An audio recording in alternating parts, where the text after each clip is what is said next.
ನಮಸ್ಕಾರ ಸ್ನೇಹಿತರೆ, ನಾನು ಹನುಮಂತ್ ಮಾಗಿ. ಧರ್ಮಸ್ಥಳ ಆನೆ ಮಾವುತನ ಪ್ರಕರಣಕ್ಕೆ ಸಂಬಂಧಪಟ್ಟ ಹಾಗೆ ಒಂದಿಷ್ಟು ಚರ್ಚೆಗಳು ನಡೀತಾ ಇದ್ದಾವೆ. ಆನೆ ಮಾವುತನ ಮಗ ಮತ್ತು ಮಗಳು ಈಗ SIT ತಂಡವನ್ನು ಭೇಟಿಯಾಗಿ ಒಂದು ಕಂಪ್ಲೇಂಟನ್ನು ಕೊಟ್ಟಿರ್ತಕ್ಕಂತಹದ್ದು. ಸೊ ಇದರ ಕುರಿತಾಗಿ ಈ ಒಂದು ವಿಡಿಯೋದಲ್ಲಿ ಒಂದಿಷ್ಟು ಮಾಹಿತಿಯನ್ನು ತಿಳಿದುಕೊಳ್ಳುತ್ತಾ ಹೋಗೋಣ. ಇದರಲ್ಲಿ ಯಾರ್ಯಾರ ಕೈವಾಡವಿದೆ ಅಥವಾ ಯಾರು ಇವರಿಗೆ ಸಪೋರ್ಟ್ ಮಾಡ್ತಾ ಇದ್ದಾರೆ, ಸೊ ಇವರು ಇಷ್ಟು ದಿನ ಬಿಟ್ಟು ಈಗ ಯಾಕೆ ಈ ಮುನ್ನೆಲೆಗೆ ಬಂದಿರತಕ್ಕಂಥದ್ದು, ಏನೇನು ಈ ಪ್ರಕರಣದ ಕುರಿತಾಗಿ ಒಂದಿಷ್ಟು ವಿಚಾರವನ್ನು ಮತ್ತು ಒಂದಿಷ್ಟು ಮಾಹಿತಿಯನ್ನು ನಿಮ್ಮ ಮುಂದೆ ಇಡುವಂಥ ಕೆಲಸವನ್ನು ಮಾಡ್ತೀನಿ. ಜೊತೆಗೆ ಇದು ಸರಿಯೋ ತಪ್ಪೋ ಎಲ್ಲವನ್ನು ಕೂಡ ನಿಮಗೆ ಬಿಟ್ಟಿರ್ತಕ್ಕಂಥದ್ದು. ನೀವೇ ಕಾಮೆಂಟ್ ಮೂಲಕ ನಿಮ್ಮ ಅನಿಸಿಕೆಗಳನ್ನು ತಿಳಿಸುವಿರಂತೆ. ನೀವೇನಾದರೂ ಮೊದಲ ಸಲ ನಮ್ಮ ಚಾನಲ್ ನೋಡ್ತಿದ್ರೆ ಸ್ನೇಹಿತರೆ, ಈ ಕೂಡಲೇ ಸಬ್ಸ್ಕ್ರೈಬ್ ಮಾಡಿ, ಗಂಟೆ ಬಟನ್ ಕೂಡ ಕ್ಲಿಕ್ ಮಾಡಿಕೊಳ್ಳಿ. ಸ್ನೇಹಿತರೆ, ನಿಮ್ಗೆಲ್ರಿಗೂ ಕೂಡ ಗೊತ್ತಿರೋ ಹಾಗೆ ಧರ್ಮಸ್ಥಳ ಪ್ರಕರಣಕ್ಕೆ ಸಂಬಂಧಪಟ್ಟ ಹಾಗೆ ಆನೆ ಮಾವುತ ಜೋಡಿ ಕೊಲೆ ಏನಿದೆ, ಇದು ಕೂಡ ತುಂಬ ಸಂಚಲನವನ್ನು ಮೂಡಿಸಿರ್ತಕ್ಕಂತಹ ಕೊಲೆ ಅಂತಲೇ ಹೇಳ್ಬೋದು.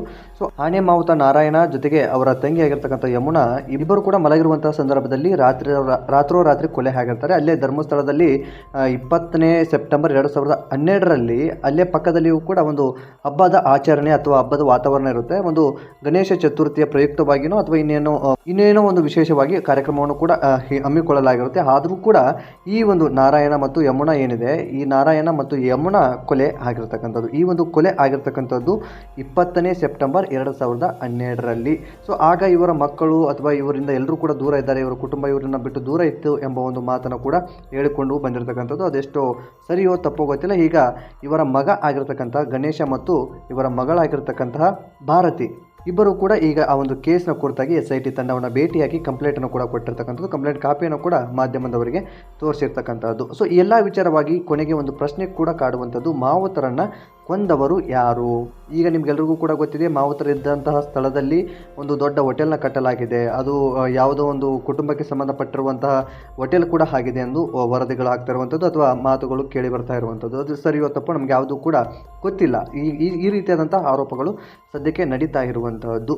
ಇನ್ನು ಈ ಆನೆ ಮಾವುತನ ಮಗ ಆಗಿರ್ತಕ್ಕಂಥ ಗಣೇಶ್ ಹಾಗೂ ಅವರ ಮಗಳಾಗಿರ್ತಕ್ಕಂತಹ ಭಾರತಿ ಇಬ್ಬರು ಕೂಡ ಮಾಧ್ಯಮಗಳ ಮೂಲಕ ಒಂದು ಮಾಹಿತಿಯನ್ನು ಕೂಡ ಕೊಟ್ಟಿರ್ತಕ್ಕಂಥದ್ದು. ನಾವು SIT ತಂಡವನ್ನು ಭೇಟಿಯಾದ್ವಿ. SIT ತಂಡಕ್ಕೆ ಭೇಟಿಯಾಗಿ ನಾವು ಆ ಒಂದು 2012ರಲ್ಲಿ ನಮ್ಮ ತಂದೆ ಮತ್ತು ಅತ್ತೆಯ ಹತ್ಯೆ ಆಗಿರ್ತಕ್ಕಂಥದ್ದು ಆ ಒಂದು ಕಂಪ್ಲೇಂಟನ್ನು ಕೂಡ ಕೊಟ್ಟಿದ್ವಿ. ಅಲ್ಲಿನ SIT ಟೀಮ್ನವರು ಕಂಪ್ಲೇಂಟನ್ನು ಕೂಡ ಸ್ವೀಕಾರ ಮಾಡಿದ್ದಾರೆ. ತನಿಖೆಯನ್ನು ಮಾಡೋಣ, ಮುಂದೆ ನಾವು ನಿಮ್ಮನ್ನು ಯಾವತ್ತಾದರೂ ತನಿಖೆಗೆ ಖಂಡಿತವಾಗಿಯೂ ಇದಕ್ಕೆ ಸಹಕರಿಸಬೇಕು ಎಂಬ ಒಂದು ಮಾಹಿತಿಯನ್ನು ಕೂಡ ನೀಡಿದ್ದಾರೆ ಎಂಬ ಒಂದು ವರದಿಯನ್ನು ಕೂಡ ಮಾಧ್ಯಮದಲ್ಲಿ ಹೇಳಿಕೊಂಡಿರ್ತಕ್ಕಂಥದ್ದು. ಜೊತೆಗೆ ಇದಕ್ಕೆ ಸಪೋರ್ಟಿವ್ ಆಗಿ ಸೌಜನ್ಯ ಹೋರಾಟಗಾರರು ನಿಂತಿರ್ತಕ್ಕಂಥದ್ದು. ಸೌಜನ್ಯ ಹೋರಾಟಗಾರರು ನಮಗೆ ತುಂಬ ಸಪೋರ್ಟ್ ಕೂಡ ಮಾಡಿದ್ದಾರೆ. ಅಂದರೆ ಇದರ ಬಗ್ಗೆ ನಾವು ಧ್ವನಿ ಎತ್ತೋದಕ್ಕೆ ಒಂದಿಷ್ಟು ಹಿಂದೇಟನ್ನು ಹಾಕ್ತಾ ಇದ್ವಿ, ಆದರೆ ನ್ಯಾಯ ಕೇಳೋದಕ್ಕೆ ತಪ್ಪೇನಿಲ್ಲ ಎಂಬ ಒಂದು ಮಾತುಗಳನ್ನು ಹೇಳೋದಾಗಲಿ ಅಥವಾ ನ್ಯಾಯದ ಪರವಾಗಿ ಅಥವಾ ನಮಗೆ ಅನ್ಯಾಯ ಆಗಿದೆ ಅಂದಾಗ ಧ್ವನಿ ಎತ್ತುವುದು ಯಾವುದು ಕೂಡ ತಪ್ಪಲ್ಲ ಎಂಬ ಒಂದು ಧೈರ್ಯವನ್ನು ಕೂಡ ತುಂಬಿದರೆ, ಆ ಒಂದು ಧೈರ್ಯದ ಆಧಾರದ ಮೇಲೆ ಅಥವಾ ಅವರ ಒಂದು ಸಪೋರ್ಟ್ ಇರುವ ಕಾರಣದಿಂದಾಗಿ ನಾನು ತಂದೆ ಮತ್ತು ಅತ್ತೆಯನ್ನ ಕೊಲೆ ಮಾಡಿರ್ತಕ್ಕಂಥವರ ವಿರುದ್ಧ ಗೊಡುಗೋದಕ್ಕೆ ಬಂದಿದ್ದೀನಿ. ನಮ್ಮ ತಂದೆ ಮತ್ತು ಅತ್ತೆಯ ಕೊಲೆ ಅಂತೂ ಆಗಿದ್ದು ನಿಜ. ಅವರು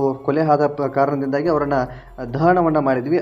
ಬದಲಿಗೆ ಅವರನ್ನ ಭೂಮಿಯಲ್ಲಿ ಹೂಳೋದಕ್ಕೆ ಆಗಿರಲಿಲ್ಲ, ದಹನವನ್ನು ಮಾಡಿದ್ವಿ. ಆದರೆ ಈಗ ಅವರ ಕುರುಹುಗಳು ಯಾವುದೂ ಕೂಡ ಇಲ್ಲ. ಆದರೂ ಕೂಡ ನನಗೆ ಆ ಒಂದು ಕೊಲೆ ಆಗಿದೆಯಲ್ಲ, ಅಲ್ಲಿನ ಫೋಟೋಗಳು ಅಥವಾ ಆ ಒಂದು ದೃಶ್ಯಗಳು ಕೂಡ ನಮ್ಮ ಬಳಿ ಇದ್ದಾವೆ. ಅವುಗಳನ್ನು ನಾವು ಬೇಕಿದ್ರೆ SITಗೆ ತಲುಪಿಸ್ತೀವಿ.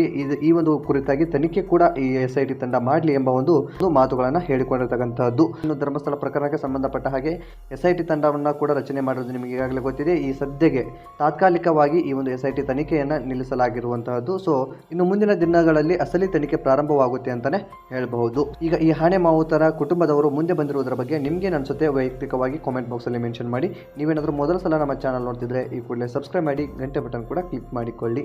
ಮತ್ತೆ ಮುಂದಿನ ವಿಡಿಯೋದಲ್ಲಿ ಸಿಗೋಣ ಸ್ನೇಹಿತರೆ. ನಮಸ್ಕಾರ.